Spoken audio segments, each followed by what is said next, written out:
Utilise करने के लिए ड्रामे प्लान बना लिया। शुगर इंडस्ट्री डीरेगुलेट करने का फैसला लिया। 7 दफाओं बाद शुगर इंडस्ट्री को डीरेगुलेट करने का फैसला। हुकूमत का शुगर सेक्टर को डीरेगुलेट करने का फैसला। शुगर सेक्टर डीरेगुलेट करने का फैसला करते हुए शुगर सेक्टर को डीरेगुलेट करने का फैसला। हुकूमत ने शुगर इंडस्ट्री को बहाल कर डीरेगुलेट करने का उसूली फैसला कर लिया है। पिछले 77 सालों से रेगुलेटेड एक सेक्टर जो कि अब 2026 में डीरेगुलेट हो रहा है। अब आखिर ये करने की क्या वजूहात हैं? इसको डीरेगुलेट क्यों किया जा रहा है? पाकिस्तान स्टॉक एक्सचेंज पर इसका कितना असर पड़ सकता है और खास तौर पर शुगर की कंपनीज उन पर क्या असर पड़ेगा? और असल में ये रेगुलेशन थी क्या? इनके क्या क्या एस्पेक्ट थे? ये भी हम इस वीडियो में डिस्कस करेंगे।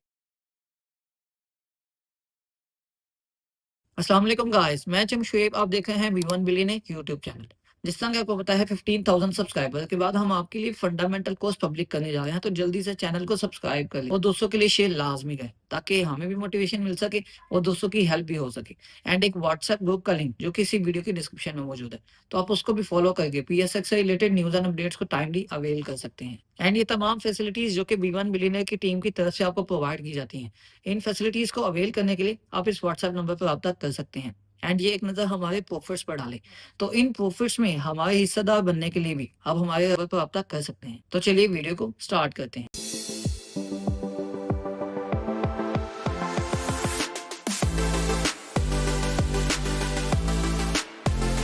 जी हाँ, आज बात करने जा रहे हैं हम शुगर सेक्टर की, शुगर की कंपनीज और शुगर के फार्मर्स, मतलब एग्री सेक्टर भी। तो यहाँ पे बेसिकली सीन इतना था कि 77 ईयर्स अगो तब से ये रेगुलेशन चलती आ रही थी, लेकिन अब 2026 में IMF का प्रोग्राम जो चल रहा है उसके नतीजे में IMF ने ये शर्त रखी कि ये जो शुगर का सेक्टर है इसको डीरेगुलेट किया जाए, कि गवर्नमेंट के खाते से इसको निकाला जाए, कि गवर्नमेंट के पास कोई भी कंट्रोल इसका नहीं होगा। तो जो भी सब्सिडीज थी, जो भी स्ट्रिक्ट रेगुलेशंस थी, वो सारी की सारी खत्म हो जाएंगी, वो भी at the end of June 2026। तो इस बजट में ये डीरेगुलेशंस भी अनाउंस कर दी जाएंगी और कुछ दिनों में तो ये मुसव्वदा तैयार भी हो जाएगा और ये असेंबली से अप्रूव भी होगा। तो सबसे पहले ये रेगुलेशन थी क्या? अगर आपको एक ओवरऑल समरी के तौर पे बताएं तो ये सबसे पहले थी प्राइसिंग, कि जो गवर्नमेंट ऑफ पाकिस्तान थी वही प्राइसेस को सेट करती थी, शुगर की प्राइसेस को, शुगर केन की प्राइसेस को, मतलब A to Z जो चीजें थी, रेगुलेशन थी, प्राइस के अकॉर्डिंग प्राइस को कंट्रोल करती थी government of Pakistan. And same ऐसे ही दूसरी जो रेगुलेशन थी वो थी एक्सपोर्ट्स। एक्सपोर्ट्स पर रिस्ट्रिक्शन लगी हुई थी कि जो कंपनी थी वो एक्सपोर्ट्स नहीं कर सकती थी और वो सिर्फ गवर्नमेंट कोटास के अकॉर्डिंग ही अपनी एक्सपोर्ट्स कर पाती थी। एंड सेम ऐसे ही जोन पोर्शन, अब ये जो जोन वाला सीन था ये इस तरह था कि जिस जगह पर जो शुगर की मिल होती थी उसके आसपास जितना भी शुगर केन, जितना भी गन्ना प्रोड्यूस किया जाता था, हार्वेस्ट किया जाता था, वही उसी मिल को देने के हकदार थे, उसी के जिम्मेदार थे। अदरवाइज वो जो फार्मर्स थे वो किसी दूसरी मिल को ना दे सकते थे और ना ही कोई दूसरी मिल किसी दूसरे फार्मर से बाय कर सकते थे। तो ये स्ट्रिक्ट बैन था इस चीज पर। एंड सेम ऐसे ही लास्ट पर जो सबसे बड़ा बैन था वो था न्यू शुगर मिल्स को लाइसेंस देना। अब यहाँ पर जो न्यू शुगर मिल थी आपको कभी कोई बनी नजर नहीं आएगी।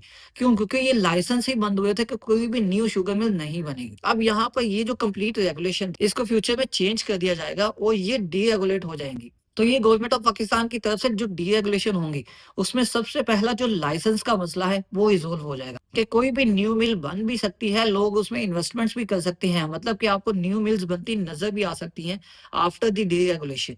एंड सेम ऐसे ही जो जोन का मसला था वो भी 2026 के जो डीरेगुलेशन होंगे उसके बाद आपको ये मसला भी देखने को नहीं मिलेगा, कि जो भी मिल होगी जहां से भी चाहेगी गन्ना लेकर अपनी शुगर को प्रोड्यूस कर पाएगी। इसमें बहुत सी बातें हैं, लाइक जिस तरह के कोई एक गन्ना है वो किसी दूसरी जगह से बेहतर है तो हर कंपनी बेहतर वाले गन्ने को ही प्रेफर करती है, तो यहाँ पर ये मिलों का मसला जो है वो हल हो जाएगा। एंड सेम ऐसे ही वो फार्मर्स जो कि अपना गन्ना प्रोड्यूस करके खुद भी अपना गुड़ बना के उसको प्रोड्यूस करके वो मार्केट में ला सकते हैं, लेकिन यहाँ पर स्ट्रिक्टली बैन था। अब यहाँ पर टोटली सब चीजें हो सकती हैं, तो मतलब जो लोकलाइजेशन थी वो भी एंड हो जाएगी after the deregulation. And same ऐसे ही मोस्ट इंपोर्टेंट जो कि थी एक्सपोर्ट्स।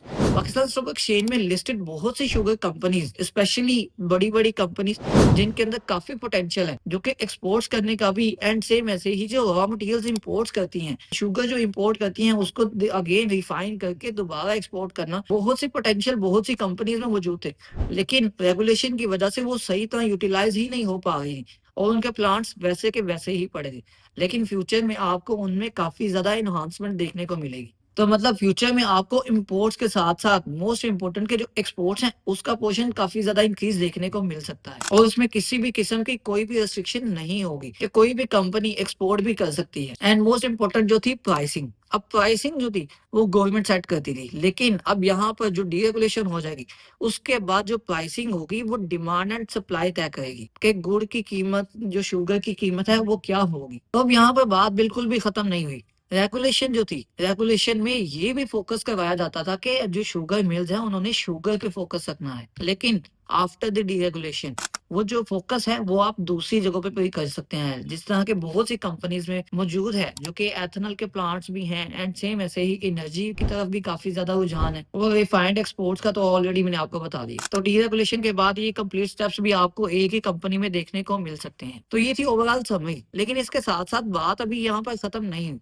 अब कुछ उन पॉइंट्स को डिस्कस करते हैं जो कि काफी इम्पैक्ट डालेंगे, जो कि डीरेगुलेशन होंगी कंपनीज के लिए। सबसे पहला जो कि थी सब्सिडीज। गवर्नमेंट ऑफ पाकिस्तान की तरफ से सब्सिडीज दी जाती थी शुगर मिल्स को, तो वो गवर्नमेंट ऑफ पाकिस्तान की तरफ से सब्सिडीज भी एंड हो जाएंगी और पाकिस्तान की इकोनॉमी पे जो सर्कुलर डेट के नाम पे पूरा एक बोझ पड़ता था वो भी कम हो जाएगा। तो आईएमएफ का प्लान जो डीरेगुलेशन का है वो इसी को लेकर था कि जो सब्सिडीज दी जाती थी शुगर मिल्स को, उसको खत्म किया जाए और उसका कंप्लीट जो कंट्रोल है वो पाकिस्तान की गवर्नमेंट के हाथ से बिल्कुल छुड़ाया जाए, ताकि पाकिस्तान की इकोनॉमी एक अच्छे वे पे ग्रो कर सके। एंड सेम ऐसे ही नेक्स्ट भी आप देखें तो ये यहाँ पर कंपनीज के लिए भी काफी अच्छा एक एज है। जिस तरह के जो शुगर मिल्स थी वो आपको एक ही सीजन में काम करती नजर आती थी, लेकिन यहाँ पर अगर पाकिस्तान में एक सीजन में गन्ना लगता है, अब उससे शुगर बनती है, वो उस पे काम चल जाता है, लेकिन बाकी जो सीजन है, बाकी जितने भी मंथ्स गुजरते हैं उसमें शुगर जो है पाकिस्तान में नहीं लगता, तो बाहर से इंपोर्ट करने पे भी पाबंदी थी। लेकिन यहाँ पर शुगर मिल्स के लिए काफी अच्छी एडवांटेज भी होगा, काफी अच्छा चांस भी है, तो वो वहां पर इंपोर्ट भी कर सकेंगे। इंपोर्ट करके डिमांड एंड सप्लाई के अकॉर्डिंग शुगर को प्रोड्यूस करके पाकिस्तान में दे या एक्सपोर्ट करें, वो उन पर डिपेंड है, तो वो टोटली उस पर भी आजाद होंगे। तो कंपनी मतलब पूरे के पूरे सीजन में बल्कि 12 मंथ्स में ही वर्किंग में नजर आएंगी। तो अब बात सिर्फ यही नहीं, डीरेगुलेशन के बाद जो सब्सिडीज कंपनीज को मिलती थी वो भी एंड हो जाएंगी, और इसके साथ साथ जो दूसरी तरफ है इनको छूट भी मिल जाएगी, जिससे कंपनीज को अपनी शुगर मिल्स को कोई ज्यादा नुकसान होने वाली बात नहीं होगी और पाकिस्तान की इकोनॉमी पे भी काफी अच्छा इम्पैक्ट पड़ेगा। अब दूसरी चीज कि आफ्टर द डीरेगुलेशन आपको जो चीनी की प्राइसेस हैं उसमें काफी ज्यादा वोलेटिलिटी भी देखने को मिलेगी, क्योंकि डीरेगुलेशन हो जाएंगी, कोई पूछ-गिछ करने वाला नहीं होगा। तो यहाँ पर आपको जो चीनी की प्राइसेस हैं उसमें भी काफी ज्यादा अप एंड डाउन मिलेगा। जैसे जैसे शुगर सेक्टर में कंपटीशन इंक्रीज होगा, वैसे वैसे फिर उसकी प्राइसेस उतनी ज्यादा कम होती जाएंगी। तो ऑब्वियसली डिमांड एंड सप्लाई के अकॉर्डिंग जो प्राइस है वो सेट की जाती है, और इसी तरह ही जिस तरह डिमांड इंक्रीज होती है, सेम ऐसे ही अगर सप्लाई इंक्रीज हो जाए जो शुगर की प्राइसेस है वो ऑटोमेटिकली लो हो जाएंगी। तो अब बात करते हैं पाकिस्तान स्टॉक एक्सचेंज पर इसका क्या असर पड़ेगा। जिस तरह के पाकिस्तान में 90+ कंपनीज मौजूद हैं शुगर मिल्स, तो सेम ऐसे ही पाकिस्तान स्टॉक एक्सचेंज पे भी काफी ज्यादा कंपनीज लिस्टेड हैं। तो काफी ज्यादा कंपनीज लिस्टेड होने की वजह से स्टॉक एक्सचेंज पर भी आपको काफी पॉजिटिविटी देखने को मिल सकती है, क्योंकि डीरेगुलेशंस के बाद जो प्रॉफिटेबिलिटी है वो कंपनीज की काफी ज्यादा इंक्रीज हो सकती है। क्योंकि सबसे पहले तो जो प्राइसिंग थी वो सिर्फ और सिर्फ गवर्नमेंट ऑफ पाकिस्तान के पास होती थी, लेकिन अब यहाँ पर जिस तरह के फार्मा सेक्टर में डीरेगुलेशन हुई, सेम ऐसे ही यहाँ पर शुगर सेक्टर में भी डीरेगुलेशन होंगी और कंपनीज की प्रॉफिटेबिलिटी रेशियोज काफी ज्यादा इंक्रीज होंगी और कंपनी को काफी ज्यादा प्रॉफिट्स होंगे, क्योंकि वो सिर्फ वो एक प्रोडक्ट पर इन्हिसार नहीं करेंगे बल्कि अपने जो पोर्टफोलियो उसको डाइवर्सिफाई भी कर पाएंगे। तो पाकिस्तान स्टॉक एक्सचेंज में जो शुगर सेक्टर है वो 2026 में काफी अच्छा परफॉर्म कर सकता है। तो शुगर सेक्टर में कौन कौन सी कंपनी कितनी अच्छी है और इस रेगुलेशन में कौन सी कंपनी को ज्यादा फायदा होगा, कौन सी कंपनी को कम फायदा होगा, ये भी आप जानेंगे, लेकिन वो सिर्फ तभी होगा जब आप हमें कमेंट सेक्शन में कमेंट करेंगे। तो अगर आप कंपनीज की डिटेल भी जानना चाहते हैं कि किस कंपनी की एफिशिएंसी कितनी ज्यादा है, किस कंपनी को कितना ज्यादा फायदा होगा, तो आप कमेंट सेक्शन में कमेंट लाजमी करें। अभी तक के लिए इतना ही। आपको वीडियो कैसी लगी, वीडियो को लाइक और दोस्तों के हेल्प के लिए शेयर लाजमी करें। मजीद ऐसी वीडियोस को देखने के लिए इस चैनल को सब्सक्राइब कर लो और बेल आइकन को प्रेस करना बिल्कुल भी नहीं भूलना, ताकि ऐसी मजीद अपडेट्स आप मिस ना कर पाए।